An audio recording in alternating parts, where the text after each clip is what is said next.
Okay, you guys, I know I did my spoiler review last night, and it's all on dandy, it's permanent.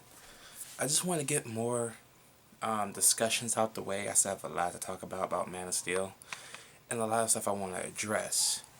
Mainly fans and people who are hating on the movie, and stuff in the movie that I didn't mention in my review. So let's get started. Whew. I'm out of breath for some reason.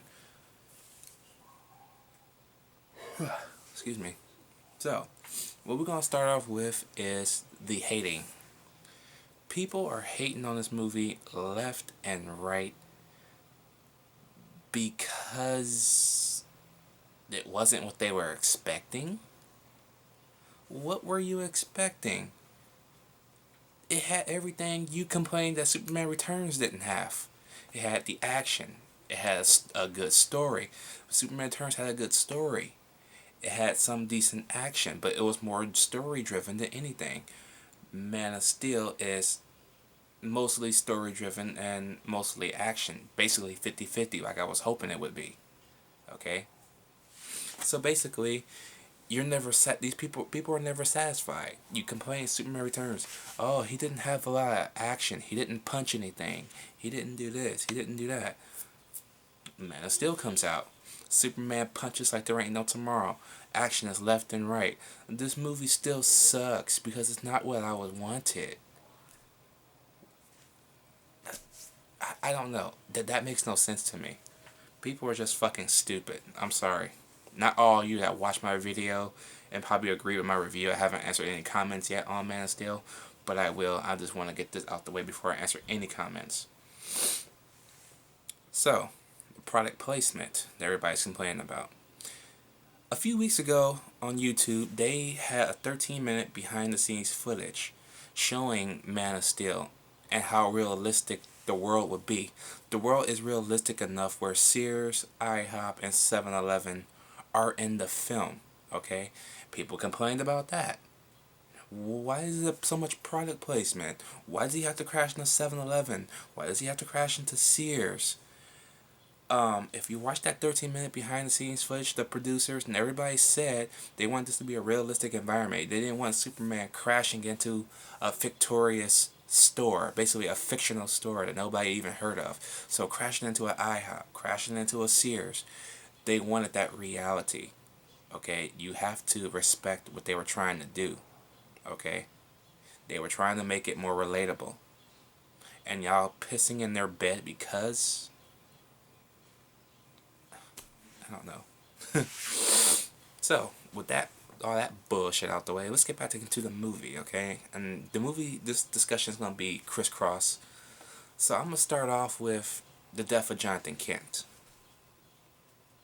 Now, what I didn't mention in my review about the death of Jonathan Kent in order to fill 20 minutes of my review, that the reason why he died that way was to protect Clark's secret identity from everybody by the overpass. He told him to hold on, to stay right there because he didn't want nobody to see him use his strength and stuff like that. Which was the reason why he told Clark, he gave Clark the little kid and told him to go back with his mom. He didn't want people to see him use his powers. He wasn't ready. He wasn't ready for for the world to see him yet. Okay? That's why Clark always still feels guilty about that day, even though he could have easily saved him. But he took his father's word on it that, you know what, it ain't time. You're not ready. You're still green. Okay? Even though they just had a fight in the car moments before that. So, yeah. The person I didn't talk about in my review was Faora. Oh my god, that when they're in Smallville, in the middle of that town, when they crash into Sears and stuff and IHOP, Faora was fucking badass. I think Faora was more badass and menacing than Zod, to tell you the truth. If Zod wasn't a villain, Faora would have been a good villain. Faora was badass. That girl who played her, oh my god, I can't pronounce her name for it to save my life, but she was just beast.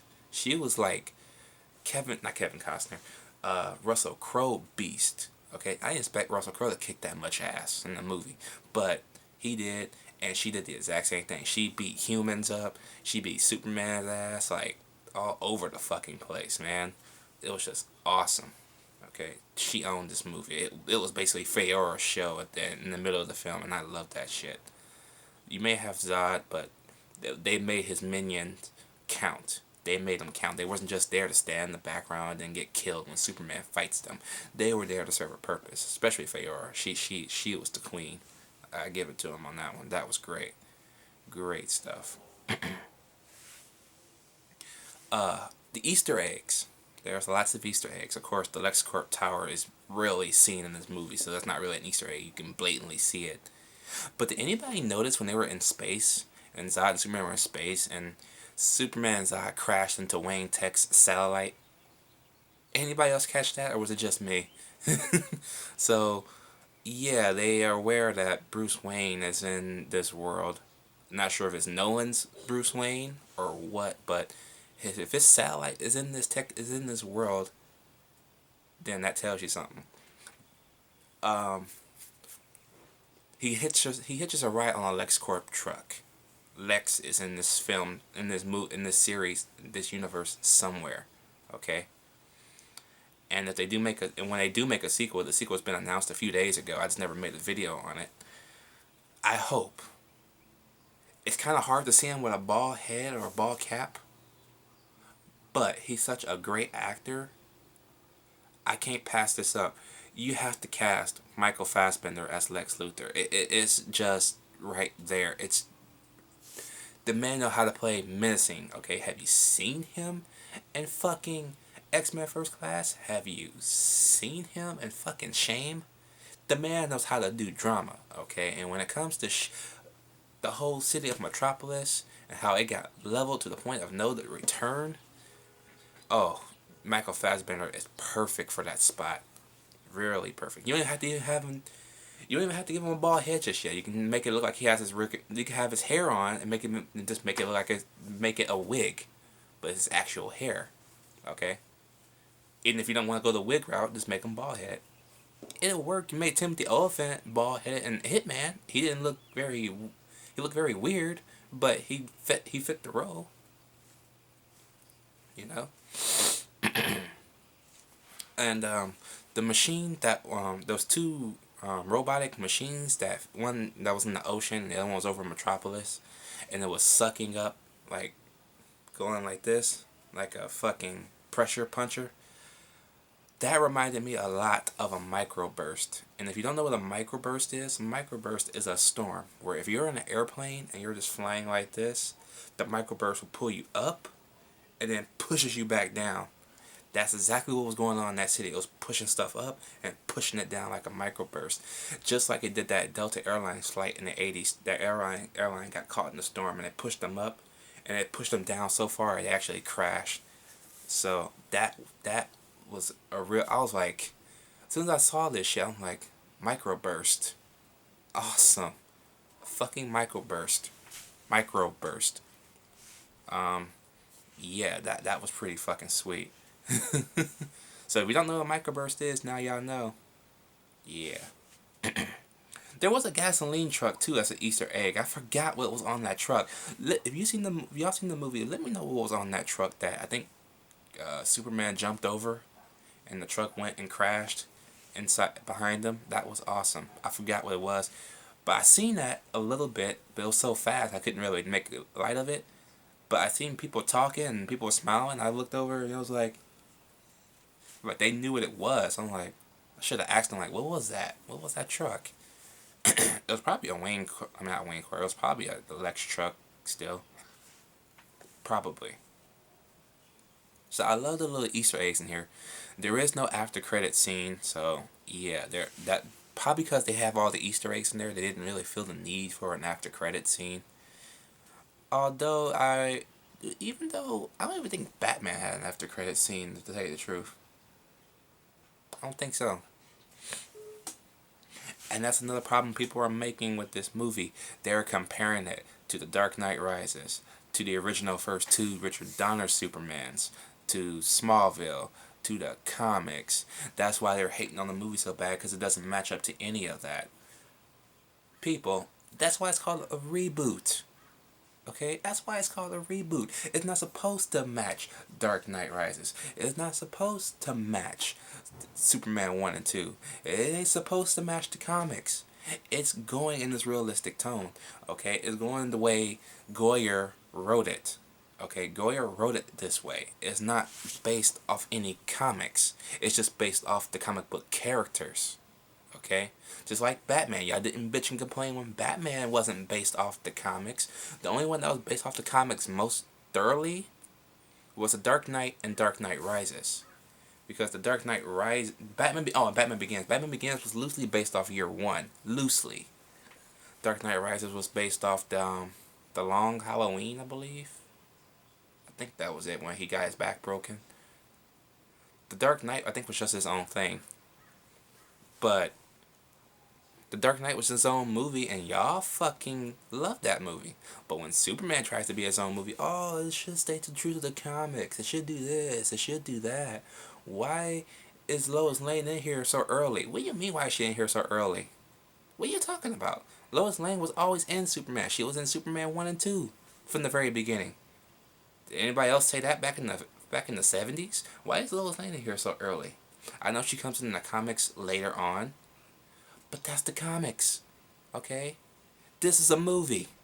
It's not based on... It's not in that reality of comic book form. So why y'all complain that she's in the movie? I don't get it. People are just fucking stupid, you know? Not my subscribers, but I mean everybody that was hating on this movie. I mean, it makes no sense. It really doesn't. Was that all I wanted to cover? The wind's picking up. Trying to figure out, was that all I wanted to cover? I believe that was it. So yeah, that was all I wanted to cover. Let me know what you guys think about all the discussions down below. If I find something else, I'll make another video about it, because I really like talking about Man of Steel. This was a good Superman movie for me to talk about, and I enjoyed every minute of it. I appreciate it for what it was doing and what it was, how they wanted it to look, how they wanted it to feel, and how they wanted it to be, unlike everybody else who just bitched and whined about nothing. So let me know what y'all think about all the stuff that they talked about as well. And do you think it worked? For me personally, I like the fact that Lois Lane found out Clark Kent was Superman, because it works, okay? And then the fact that even though she knows, he went purposely to the Daily Planet and got a job there, knowing she works there, okay? So he could be having that person next to him that's related, that can be relatable to him, that knows how his struggles, that knows how he feels, especially when he broke Zod's neck, okay? And she was there when he broke Zod's neck. And she knew the torment and pain he went through after he broke his neck. He basically yelled in agony because he had to kill him.